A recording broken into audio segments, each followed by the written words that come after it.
हे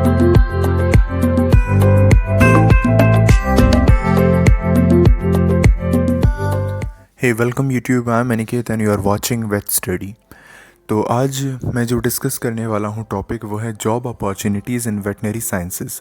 और ये जो टॉपिक है ये मुझे सजेस्ट किया है मेरे एक सब्सक्राइबर ने, जिनका नाम है अनिल आइंस्टाइन। उन्होंने जो मेरी एक वीडियो थी how to become veterinary doctor in India, उन्होंने उस पर रिक्वेस्ट की थी कि मैं इस टॉपिक को भी कवर करूं।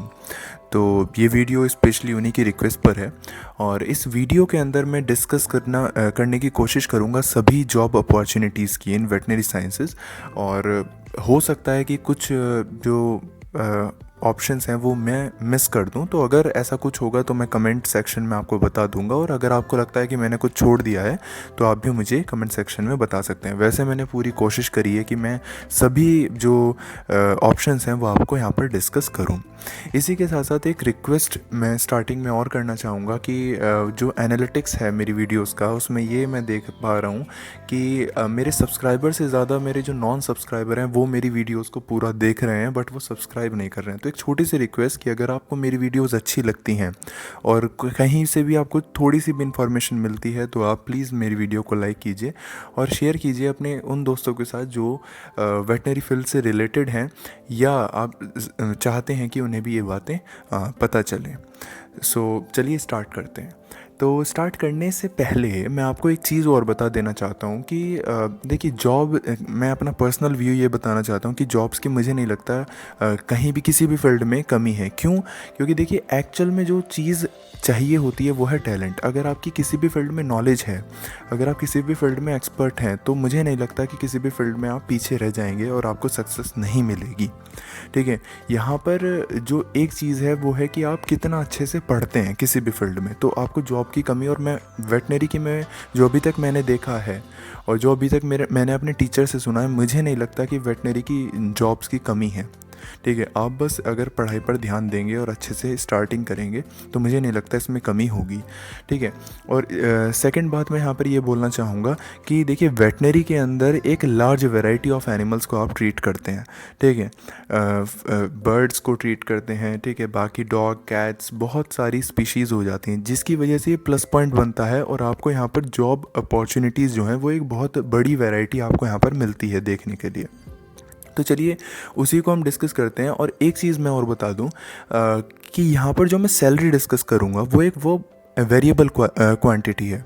ठीक है, तो ये कोई एक फिक्स्ड क्वांटिटी नहीं है, ये प्लेस टू प्लेस वेरी कर सकती है। ठीक है, और ये आपकी मतलब आपकी एक्सपीरियंस पर भी डिपेंड करती है। ठीक है, आपने क्या सिर्फ यूजी करी है या आपने पीजी भी करी है, उस पर भी डिपेंड करती है। ठीक है, और एक्चुअल में आपको नॉलेज कितनी है उस फील्ड की। ठीक है, आपने जो पढ़ाई करी है अपनी डिग्री के दौरान वो उसे एज अ बर्डन लिया है या उसमें इंटरेस्ट लेके आपने पढ़ाई करी है, सभी फैक्टर्स ये अफेक्ट करते हैं। ठीक है, तो यहाँ पर सिर्फ मैं आपको एक एवरेज वैल्यू बताऊँगा कि इतने। और अगर मैं स्पेशली जॉब अपॉर्चुनिटीज़ की बात करूँ तो मैं आपको बता देना चाहता हूँ कि एक वेटनरी डॉक्टर एक एमबीबीएस डॉक्टर से भी ज़्यादा कमा सकता है। देखिए एक एमबीबीएस डॉक्टर हैं जो एक्चुअल में नीट का वो पढ़ाते हैं यूट्यूब पर ही, तो उन्होंने खुद ये बोला कि मेरा वेटनरी डॉक्टर मुझसे ज़्यादा कमाता है। ठीक है, और वो 3000, देखिए 3000 तो सिर्फ हेयर कटिंग की फ़ीस होती है।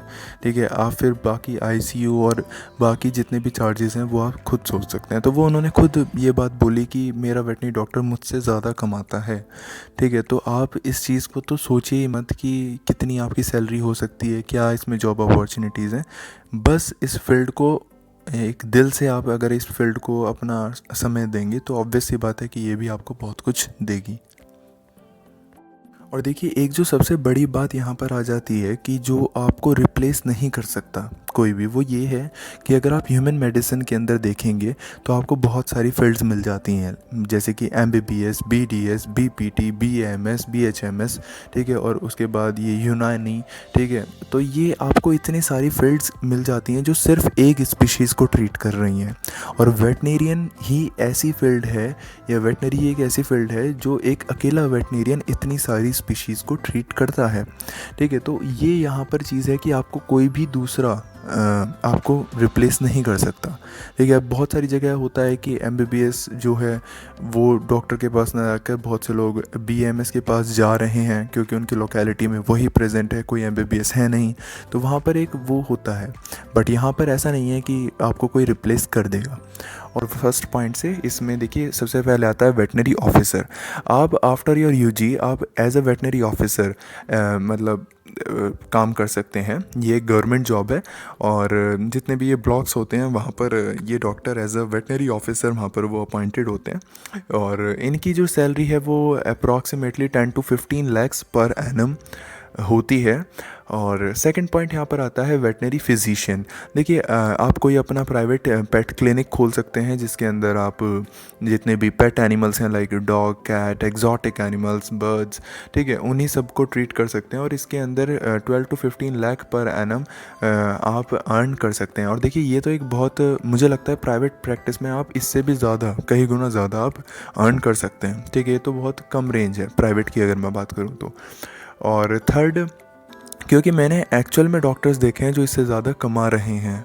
ठीक है, और थर्ड पॉइंट हमारा यहाँ पे आता है वेटनरी सर्जन। तो देखिए वेटनरी सर्जन में क्या है, यहाँ पर आप सिर्फ सर्जरी में मास्टर्स करेंगे। ठीक है, सर्जरी एंड रेडियोलॉजी में, तो वहाँ पर आपकी जो सैलरी होगी वो अप्रॉक्सीमेटली 10 to 12 lakhs और इससे भी ज़्यादा हो सकती है। ठीक है, क्योंकि अब देखिए मैंने देखा है कि कैंसर बहुत ज़्यादा बढ़ रहे हैं, ठीक है, एनिमल्स, डॉग्स के अंदर, और लोग अब मतलब जागरूक हो रहे हैं उस चीज़ को लेकर और वो ट्रीट करवाते हैं अपने पेट्स को। ठीक है, कीमोथेरेपी, ये सारी चीज़ें पेट्स में भी होनी स्टार्ट हो गई हैं और एक मतलब चेंज आना स्टार्ट हो गया है। लोगों का जो एक नज़रिया था एनिमल्स को देखने का वो भी डे बाय डे चेंज हो रहा है। ठीक है, तो आप एज अ वेटनरी सर्जन भी काम कर सकते हैं। फिर फोर्थ पॉइंट आता है एनिमल ब्रीडर। देखिए जो मैंने बताया कि वेटनरी के अंदर आप कोई एक स्पीशीज़ तो पढ़ते नहीं हैं, ठीक है, ह्यूमन मेडिसिन की तरह। यहाँ पर वेटनरी मेडिसिन के अंदर आप डिफरेंट स्पीशीज़ को पढ़ते हैं, तो आपके पास ऑप्शन है कि आपको किस स्पीशीज़ के अंदर फर्दर प्रोसीड करना है, फर्दर ट्रीटमेंट आपको किस स्पीशीज़ के अंदर आपको ट्रीटमेंट करना है। तो एनिमल ब्रीडर के अंदर आप क्या है कि आप डॉग्स की ब्रीडिंग कर सकते हैं, कैट्स की ब्रीडिंग कर सकते हैं, हॉर्स की ब्रीडिंग कर सकते हैं, कैटल की ब्रीडिंग कर सकते हैं। ठीक है, और मतलब जिन भी एनिमल्स, एग्जॉटिक एनिमल्स में भी काफ़ी ब्रीडिंग होती है, तो आप जिसमें भी चाहें उसमें आप ब्रीड में स्पेशलाइजेशन कर सकते हैं कि कोई आपने नई ब्रीड तैयार करी है तो वहाँ पर भी एक अच्छा स्कोप है। ठीक है, खासकर डॉग ब्रीडिंग के अंदर ये तो काफ़ी प्रोमिनेंट है इंडिया के अंदर।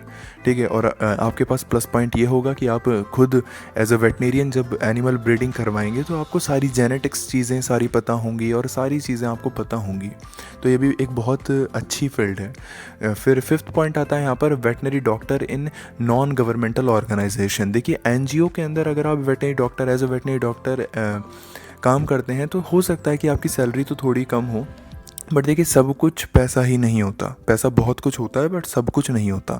ठीक है, मेरा कहने का मतलब ये है कि यहाँ पर पैसे के साथ साथ आपको एक चीज़ ये भी देखने को मिलती है, वही लोग यहाँ पर काम कर पाते हैं जो समझते हैं कि वो कुछ एनिमल्स ऐसे भी हैं कि जो अपने लिए पे नहीं कर सकते। ठीक है, उन्हें भी दर्द होता है तो उन्हें वो ट्रीट करते हैं और ये मुझे लगता है एक नोबल वर्क है। और सिक्स पॉइंट हमारे यहाँ पर आता है कि लाइफ स्टॉक डेवलपमेंट ऑफिसर। देखिए इनका काम क्या होता है कि जो भी ये रूरल एरियाज़ हैं वहाँ पर वो जाकर वो लोगों को बताते हैं कि कैसे एक अच्छी ब्रीड को वो रखें, अच्छी ब्रीड को वो आगे लेकर के जाएं और कैसे डेयरीज़ को मतलब अच्छा कर सकते हैं। जितना भी लाइफ स्टॉक के हमारे एनिमल्स हैं, ठीक है, उनको हम कैसे अच्छी ब्रीड, उनसे कैसे ज़्यादा से ज़्यादा प्रोडक्शन हम ले सकते हैं और उनका हम कैसे डेवलपमेंट एक तरह से कर सकते हैं उस फील्ड में। तो ये उनका काम होता है और इनकी भी salary 7 to 12 lakhs per annum होती है। ठीक है, तो अब नंबर 7 पर हमारा आता है veterinary doctor in zoo, national park and wild life centuries. देखिए वेटनरी डॉक्टर्स जो ज़ू के अंदर वाइल्ड एनिमल्स को ट्रीट करते हैं, नेशनल पार्क्स में, वाइल्ड लाइफ सेंचुरीज़ में, वो भी एक मतलब काफ़ी अच्छी उनकी भी सैलरी होती है और ये गवर्नमेंट ज़ूज़ हैं। ठीक है, तो इसके अंदर देखिए क्या होता है कि अगर आप वाइल्ड लाइफ जो वाइल्ड एनिमल्स हैं उनके अंदर अगर आप स्पेशलाइजेशन करते हैं तो आप यहाँ पर भी as a zoo doctor, veterinary doctor आप अपॉइंट हो सकते हैं।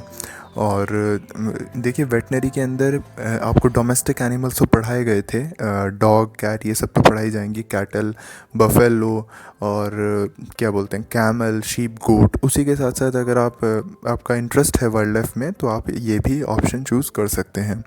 इसके बाद आता है नंबर 8, वो है veterinary doctor for laboratory animals. जैसा कि आप सभी को पता है कि एनिमल्स और ह्यूमंस के अंदर फिजियोलॉजिकल सिमिलैरिटीज़ होती हैं, इसलिए कोई भी वैक्सीन बनने से पहले वो एनिमल्स पर ट्राई होती है, ठीक है, वो ट्रायल में जाती है एनिमल्स पर। तो उसके लिए कुछ लेबोरेटरी एनिमल्स हैं जिनके ऊपर एक्सपेरिमेंट होता है। बायोटेक्नोलॉजी के जितने भी एक्सपेरिमेंट्स हैं वो उन्हीं एनिमल्स के ऊपर होते हैं, ठीक है। तो वो एनिमल्स को एक उनकी केयर करने के लिए भी वहाँ पर एक वेटनरी डॉक्टर ज़रूरी होता है, जो ये देखे कि उसके उन सभी एनिमल्स में कोई नई डिसीज़ का आउटब्रेक ना हो जाए, ठीक है। तो वो वहाँ पर भी आप as a veterinary doctor appoint हो सकते हैं। फिर नंबर 9 पर आता है हमारा वेटनरी साइंटिस्ट।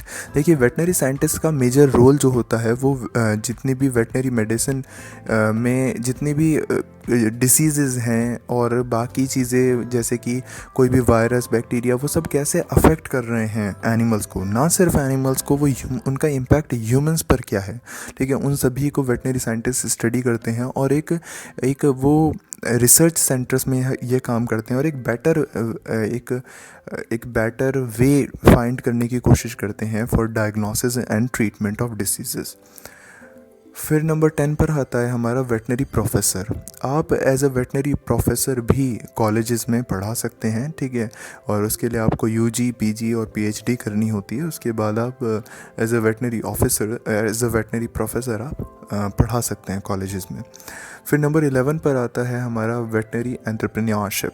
तो ये देखिए, ये जब आप वेटनरी मेडिसिन को बिज़नेस के साथ जोड़ देते हैं तब ये एक नई फील्ड इमर्ज होती है और इसके लिए भी आजकल काफ़ी स्कोप इसका चल रहा है। देखिए अब नंबर 12 पर आता है हमारा वेटनरी फार्मास्यूटिकल कंपनीज़। जितनी भी फार्मास्यूटिकल कंपनीज़ हैं जो ड्रग्स जो हैं, वेटनरी मेडिसिन जो है, उसके अंदर भी, उन कंपनीज़ के अंदर भी आप काम कर सकते हैं। यहाँ पर भी एक अच्छी सैलरी एक वेटनरी डॉक्टर को मिलती है। उसके बाद आता है नंबर 13, वो है वेट इन पोल्ट्री फार्म, ठीक है। जितने भी पोल्ट्री फार्म्स होते हैं उनके अंदर भी आप एज अ वेटनरी डॉक्टर काम कर सकते हैं। आप देख सकते हैं कोई भी डिसीज़ का आउटब्रेक तो नहीं हो रहा है, ठीक है। अब प्लस पॉइंट फिर से वही आ जाता है वेटनरी का, कितनी स्पीशीज़ हैं तो आप किसी के भी अंदर ट्रीटमेंट कर सकते हैं। तो पोल्ट्री फार्म के अंदर जा सकते हैं, डेयरी फार्म के अंदर जा सकते हैं। फिर 15 पॉइंट हमारे यहाँ पर आता है कि वेट इन मीट फार्म जितने भी हमारे होते हैं, जैसे कि गोट, शीप, पिग, रैबिट भी, ठीक है, वहाँ पर भी आप काम कर सकते हैं। फिर 16 पॉइंट हमारा यहाँ पे आता है, वो है मीट इंस्पेक्टर। देखिए जो भी मीट, एनिमल का मीट जो ह्यूमन कंजप्शन के लिए है वो फिट नहीं होता जब तक उसे एक वेटनेरियन अप्रूव नहीं करता है, तब तक वो ह्यूमन कंजप्शन के लिए फ़िट नहीं होता, ठीक है। तो उसका अप्रूवल ज़रूरी होता है, वेटनरी डॉक्टर का अप्रूवल ज़रूरी होता है, ठीक है। और ये अगर आप हमारा जो ये पढ़ेंगे, लॉज भी पढ़ेंगे, लॉज भी यही कहते हैं कि कोई भी मीट ऐसे ही आप सप्लाई नहीं कर सकते, वो अप्रूव्ड होना चाहिए बाय वेटनरी डॉक्टर। तो वहाँ पर आप मीट इंस्पेक्टर की तरह आप काम कर सकते हैं। फिर 17 आता है वेटनरी डॉक्टर इन बैंक्स। देखिए एनिमल्स का इंश्योरेंस होता है, ठीक है, और कई बार एनिमल, मान लीजिए वो इंश्योरेंस से बाहर, अगर वो किसी चीज़ से मर गया तो उस चीज़ को देखने के लिए, अगर उसकी डेथ हो जाती है तो उस चीज़ को देखने के लिए भी वहाँ पर बैंक्स हायर करते हैं वेटनरी डॉक्टर्स को। फिर यहाँ पर 18 पॉइंट आता है एक्वा कल्चर वेटनेरियंस। देखिए ये जो वेटनेरियंस होते हैं ये हमारे जितने भी वाटर में रहने वाले जितने भी एनिमल्स हैं, लाइक फिशेस हो गई और बाकी जितने भी एनिमल्स हैं, उन सभी को ये ट्रीट करते हैं, ठीक है। और इनका भी काफ़ी अच्छा स्कोप है। ये इंडिया में थोड़ा ये कम है एक्वा कल्चर वेटनेरियंस का, बाकी बाहर कंट्रीज़ में इनका काफ़ी अच्छा स्कोप है। इंडिया में भी जो फिशरीज़ हैं बेसिकली, उस सेक्टर में इनका भी अच्छा स्कोप है। देखिए नंबर 19 पर आता है जज इन एनिमल शोज़। जो भी एनिमल शो होते हैं उनके अंदर लाइक डॉग और कैटल, ठीक है, इनके अंदर देखिए क्या होता है कि ब्रीड स्पेसिफिसिटी देखी जाती है, ठीक है। और यहाँ पर आप एज अ जज आप काम कर सकते हैं और काफ़ी मतलब अच्छी सैलरी मुझे लगता है कि जो जजेस हैं उन्हें मिलती है। जैसे KCI है, कैनल क्लब ऑफ इंडिया, तो वहाँ पर भी एक अच्छा वो है कि अगर आप एक जज हैं और आप अगर डॉग ब्रीड को देख रहे हैं और उन्हें जज कर रहे हैं तो काफ़ी अच्छी वहाँ पर सैलरी है और काफ़ी अच्छा स्कोप है इसके अंदर भी। और नंबर 20 पर आता है सिविल सर्विसेज। देखिए सिविल सर्विसेज UPSC काफ़ी लोग इसके लिए भी जाते हैं वेटनरी के बाद, और ये भी एक अच्छा ऑप्शन हो सकता है लोगों के लिए जो मतलब एनिमल्स में फर्दर वो ट्रीट नहीं करना चाहते हो, तो वो सिविल सर्विस के लिए भी जा सकते हैं। फिर 21 आता है हमारा RVC, रिमाउंट वेटनरी कॉर्प्स। देखिए जितने भी मिलिट्री के डॉग्स, हॉर्सेस, ठीक है, और कैमल अगर होते हैं तो उनके लिए जो ट्रीटमेंट करते हैं वो होते हैं रिमाउंट वेटनरी कॉर्प्स, और यहाँ पर आपको डायरेक्ट कैप्टन की रैंक मिलती है, ठीक है। और ये मिलिट्री में ये एक वही गवर्नमेंट जॉब है, तो ये भी काफ़ी अच्छा एक ऑप्शन हो सकता है आपके लिए। फिर 22 है हमारा। अब देखिए 22 पॉइंट से जितने भी मैं बातें करूँगा वो सब एब्रॉड है, ठीक है। इंडिया के अंदर ये सारी जॉब्स नहीं हैं अभी तक, ठीक है। हो सकता है आने वाले समय में यहाँ पर भी आ जाए, बट ये सारी चीज़ें अभी बाहर हैं। ये अब्रॉड में ये सारे स्पेशलाइजेशन होते हैं, ठीक है। बट इस वीडियो के अंदर मैं सभी कवर कर रहा हूँ तो इन्हें भी मैं कवर करूँगा। तो देखिए नंबर 22 पर आता है वेटनरी डेंटिस्ट। ये वेटनरी डेंटिस्ट वो हैं जो स्पेशली एनिमल के अंदर वो टीथ, बेसिकली टीथ से रिलेटेड वो हमारे ट्रीटमेंट करते हैं, ओरल हाइजीन, ये सब वो एक वेटनरी डेंटिस्ट ही ट्रीटमेंट करता है। फिर आते हैं वेटनरी न्यूरोलॉजिस्ट। जैसे ह्यूमन मेडिसिन के अंदर तो है, सिमिलरली वेटनरी मेडिसिन के अंदर भी यही है। तो वही ब्रेन से रिलेटेड, न्यूरोलॉजिकल फंक्शन से रिलेटेड सारी चीज़ें जो हैं वो वेटनरी न्यूरोलॉजिस्ट हमारे ट्रीटमेंट करते हैं यहाँ पर। और 24 के अंदर है हमारा वेटनरी कार्डियोलॉजिस्ट। हार्ट और कार्डियोवास्कुलर जितना भी सिस्टम है उससे रिलेटेड हमारे वेटनरी कार्डियोलॉजिस्ट हमारे यहाँ पर एक्ट करते हैं। फिर 25th ऑप्शन आता है वेटनरी डर्मेटोलॉजिस्ट। देखिए ये बाकी फील्ड से थोड़ा सा ज़्यादा इम्पॉर्टेंट हो जाता है क्योंकि स्किन डिसीज़ काफ़ी आती हैं, ठीक है। ये स्किन से रिलेटेड हमारा जो ट्रीटमेंट करते हैं डिफरेंट स्पीशीज़ के अंदर। और नंबर 26 पर आता है वेटनरी ऑप्थेल्मोलॉजिस्ट, ठीक है, जो आई से रिलेटेड, एनिमल से आई से रिलेटेड जो भी वो काम करते हैं वो उन्हें हम वेटनरी ऑप्थेल्मोलॉजिस्ट बोलते हैं। नंबर 27 पर है वेटनरी फिजियोथेरेपिस्ट, ठीक है। नंबर 28 पर है वेटनरी ऑन्कोलॉजिस्ट, कैंसर जो कैंसर स्पेशलाइज्ड होते हैं इन वेटनरी साइंस। एंड नंबर 29 पर है वेटनरी पैथोलॉजिस्ट, ठीक है। इनका हमारे बेसिकली जो लैब्स हैं, जितनी भी जो डायग्नोस्टिक लैब्स होती हैं वहाँ पर इनका काम होता है।